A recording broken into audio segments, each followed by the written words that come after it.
Selamat siang, salam bahagia untuk kita semua. Kami dari kelompok PPL SDI Oesapa Kecil 1 mau mempresentasikan hasil diskusi kelompok kami dalam ruang kolaborasi pada mata kuliah pengukuran pemahaman belajar peserta didik atau asesmen. Sebelumnya kami akan memperkenalkan anggota-anggota kelompok pada kelompok kami. Yang pertama, Patrianus Joyce Kesar. Yang kedua, Ibu Yeni Haris.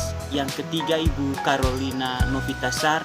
Yang keempat, Ibu Anggarina Laupada. Yang kelima, Ibu Anggarmasi Kepkole.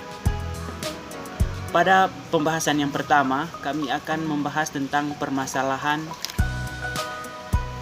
pada siswa yang bernama Diana. Saat ini adalah permulaan tahun ajaran baru. Anda adalah seorang wali kelas 4 SD yang memiliki anak didik usia 10 tahun bernama Diana. Wali kelas 3-nya mengeluhkan dinamika bersekolah Diana kepada Anda. Guru wali kelas tersebut mengatakan nilainya jauh tertinggal dari teman-teman lainnya di kelas. Diana juga kurang baik dalam mengerjakan pekerjaan rumahnya selama masa PJJ kemarin. Bahkan, pihak wali kelas mengatakan bahwa ia khawatir dengan tuntutan yang semakin tinggi di kelas 4 dalam pembelajaran IPA, bahasa dan IPS yang membutuhkan banyak bahan bacaan. Diana seringkali tidak menyelesaikan tugas-tugas yang diberikan dan ulangannya menunjukkan nilai buruk. Namun demikian, ketika materi tugas dan ulangan tersebut diulangi secara lisan dan individual, Diana dapat menyelesaikannya dengan baik. Berikut berdasarkan tujuan pembelajaran yang ada. Yang pertama, kira-kira bagaimana cara melakukan asesmen terhadap keadaan Diana? 2. Jenis asesmen apakah yang Anda berikan kepada siswa Anda tersebut? Jelaskan pertimbangan Anda. Yang ketiga, kesimpulan apa yang Anda dapat tarik dari asesmen yang Anda desain dan lakukan tersebut? Baik, selanjutnya adalah cara melakukan asesmen terhadap keadaan Diana, yaitu yang pertama, melakukan pendekatan dengan orang tua Diana untuk mengetahui keadaan Diana ketika berada di rumah. Yang kedua, mengidentifikasi permasalahan yang dialami Diana. Yang ketiga, menyiapkan teknik dan instrumen asesmen yang akan digunakan. Yang keempat, melakukan asesmen diagnostik untuk mengukur tingkat pengetahuan awal dan untuk menemukan kesenjangan belajar yang mungkin dimiliki oleh Diana. Yang kelima, melakukan asesmen terhadap teknik pendekatan dan instrumen yang dipilih. Misalnya, observasi, analisis berbagai catatan objektif, analisis karya tulis, dan wawancara. Yang keenam, melakukan self-assessment. Yang ketujuh, membuat catatan anekdot. Yang kedelapan, menganalisis hasil asesmen dan melakukan evaluasi. Yang kesembilan, melaksanakan tindak lanjut. Berikutnya, jenis asesmen yang dapat diberikan kepada Diana.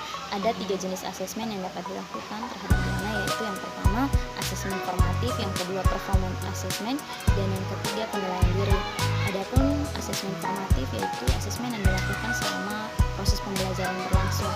Asesmen formatif digunakan sebagai metode evaluasi yang dilakukan untuk mengevaluasi proses pemahaman peserta didik, kebutuhan peserta didik, dan kemampuan akademik selama pembelajaran, dan dapat memantau pembelajaran peserta didik serta memberikan umpan balik yang bermakna. Pelaksanaan asesmen formatif diharapkan dapat langsung mengetahui perkembangan Diana karena langsung mendapatkan respon balik selama proses pembelajaran berlangsung. Yang berikutnya, performance assessment berupa hasil pengamatan penilaian terhadap aktivitas yang dilakukan oleh Diana. Penilaian dilakukan terhadap unjuk kerja, tingkah laku, atau interaksi dari Diana. Performance assessment digunakan untuk menilai kemampuan Diana melalui penugasan. Nah, penugasan tersebut dirancang khusus untuk menghasilkan respon secara lisan. Sebagai bahan pertimbangan ketika materi, tugas, dan ulangan tersebut diulangi secara lisan dan individual, Diana dapat menjawabnya. Yang berikutnya, penilaian diri sendiri merupakan teknik penilaian di mana peserta didik diminta untuk menilai dirinya sendiri berkaitan dengan status, proses, dan tingkat pencapaian kompetensi yang dipelajarinya atau berbagai hal teknik. Penilaian diri ini dapat dilakukan untuk mengukur kompetensi kognitif, afektif, dan psikomotor. Berdasarkan kasus yang dialami oleh Diana, maka dapat disimpulkan bahwa karakteristik dan kemampuan dari setiap peserta didik itu berbeda-beda. Maka sebagai seorang pendidik harus mampu untuk memahami kebutuhan peserta didik sesuai dengan karakteristik dan kompetensi peserta didik.